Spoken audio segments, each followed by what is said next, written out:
Alright, welcome back. yeah, you just missed an absolutely amazing part of the story there. 5 minutes of sitting in a car.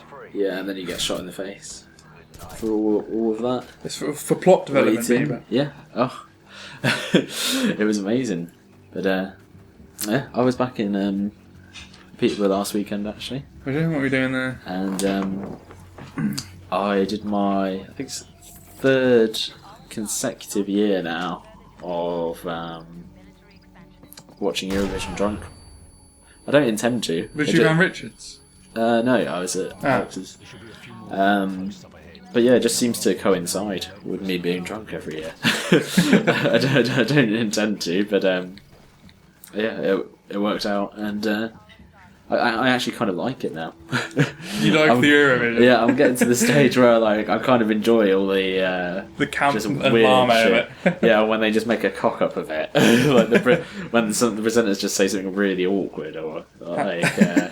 Is it still just that Irish fella? What's his name? Graham Norton. Yeah, he does the thing. I've kind of quite got to like him as well because he's kind of pretty sarcastic and insulting to the other things. I can't remember what he did last year. I think some of the other countries he was in like a little box commentating, and if you look on YouTube, I'm sure you'll find this. But they set off like a load of like sort of ribbons and party stuff in his box. Oh, right. Whilst he was commentating on the Eurovision, because everyone knows how like sarcastic and I imagine that doesn't happen in other countries where like the people commentating on the Eurovision are like rude about everyone else's countries. I reckon it does, you know. I don't know, and like make sarcastic comments, but like it was they actually incorporated it into part of the show, so everyone in Europe saw Graham Norton getting covered in the sea. So they must have been quite confused because it only really. English people must be the ones who really know about him, but yeah. And his comment was like, "Oh, this is nice. It's like the gay wedding I never had." They went off. So yeah, I think that worked quite well. But yeah, this year it was. How did the UK do? Oh, terrible as usual. They did because I think the last 2 years, like whenever I've seen it in the past, I've just happened to be at Richards while he's having a party of some kind. And it always became a competition to see if Britain could come last, and normally they became in like the bottom sort of 5 or so, which is quite an achievement, I thought. I always like drinking when Britain gets 0 points, so you were smashed then. That works out quite well, to be honest. But no, they split up they did the voting different this time. So instead of it being like entirely people voting for it, it's 50% jury, so judges, I guess. They just call it jury, and 50% then like the public. So they showed you like the jury vote first, and then the public one. Yeah. But they did the jury, where they go through every country when it goes to the voting, and they go 12 points, 8 points, 10 points, and then when it came to the public one. They went through each country one by one for the voting, but they just did it and they added all the points for each country that had voted for them. So I think Poland had like some hillbilly looking guy. He got 7 points in the jury vote, so he was like pretty much last, and it just kept going up in like who'd got the next most points on the public thing. So there's only about 4 countries left, so he was going to get really high points. Yeah. So he got about 190, I think, from the public thing. So he suddenly went from like last to about 5th, like all of a sudden. And then, I think the way it worked was Australia, for some reason, were there again. They were there last year. It was supposed to be like a special anniversary year, so Australia were there. Yeah. And then I don't understand. I don't think it got explained. Well, I might not have been listening while because I was trying to play poker at the same time. Oh, right. We did some poker. But yeah, I don't know why Australia were there again. And they also had some South Korean lady singing for them, who is apparently Australian. And I was like, this is really weird Eurovision. There's a South Korea lady from Australia who might well win the Eurovision. I'm like, okay. So, but no, she was in first after the jury thing. She had about 300 odd points. And I think Ukraine, who did this absolutely terrible sounding song, it was horrendous. Yeah, they were sort of secondish at that point. Yeah. And then they got the most points you could get from the public thing. They were the last people to get their public vote sort of added to it. Yeah. So they were about 300 behind at that point. And then suddenly they just go into the leader on it with this nice, terrible song. And then everything else happened. Oh, I was a bit drunk and I was trying to support the Spanish woman because she was called Barry. Which I quite enjoyed. Spanish. I think it was like Barry with an I on the end. Oh, alright. But she also fell over during her performance, which I liked. I think it was supposed to be intentional because the lights sort of went out briefly as she like went. But I kind of enjoyed that as well. Her that might have just been a good bit of ad-libbing from the lighting man there. Yeah. But yeah, Barry didn't do very well. Only marginally better than the UK. I think we would have done worse if it wasn't the new scoring system, actually. Because I think we got 4... Where did we come? Probably about 18th, 19th-ish out of 25. I think it's 25 in the final. But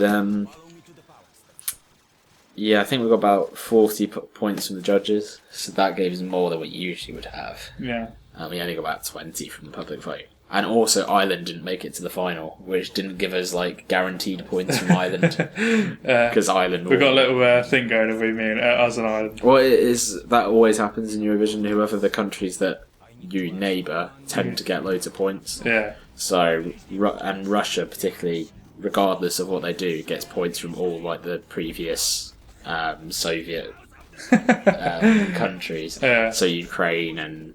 I think even when they were invading them, Ukraine gave them like 8 points a couple of years ago. Yeah, it's just apparently it's like really political, and people just vote for the same people each same country each year, regardless of what the act is like. Yeah. So for like the last few years, particularly Western European countries have had no chance of like winning. But yeah, I was going to say something else, but I don't know. Maybe people don't like Eurovision that much. So. Okay, who was like singing for England this year? It was 2 guys. I don't know who they are. I know we know then. I think they might have been on X Factor or something. I think that's what someone says. Yeah. Anyway, didn't Jedward sing for us? Or did they do for Ireland 1 year? I think they're Irish, aren't they? Well, yeah, they are Irish, but... Yeah, I imagine they would have gone for Ireland then. Oh, the UK did actually get 12 points off someone. Oh, really? So I drank all my drink for that. Because I was like, to get it if you get 0. It's not, yeah, but I've never seen England get 12 points ever. And the thing, that never happens. It's only because of the judges' vote. Some judges from, I think it was like Serbia or somewhere, decided to give us 12. Oh, Serbia. See, that's Nico and his fellow countrymen from GTA 4 they're helping us. Obviously. He knows our thing's coming into an end. The Serbians. Yeah, so, no, it was pretty terrible for us again, really.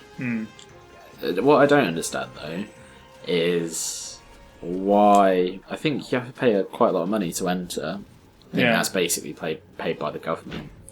Why don't they put someone good that everyone knows? Like, we have artists in the UK that are known like across Europe and the world still. We don't have to... I think they put... a few years ago, they put this bloke called Egbert Humperdinck. Oh, Engelbert Humperdinck? Yes. I had no idea who he was. He's like 70. He sang some really old sort of country song. And... yeah, it was like... I'm not surprised we lost at all. So yeah, I don't get like even... I mean, I don't like these people, but why didn't even like... Someone like Ellie Goulding or something, or someone who's like well known. Everyone knows who Ellie Goulding is. Was she English? I thought she was American. I imagine That's the problem. A lot of singers I think are she's American. English. You don't realise. Yeah, but we've got people like. I think Adele's English. Yeah, isn't that's she? what I'm trying to say. Okay, Yeah. put Adele on, you'll win it. But she might not want to do it. Like, as far as I know, the Eurovision isn't exactly filled with big names, other than like, you know, just like Jedward. They're there for Ireland. Oh. So what do you expect? Well, no, actually, the way you win it, you must have seen a couple of years ago. They had the guy called Conchita Wurst.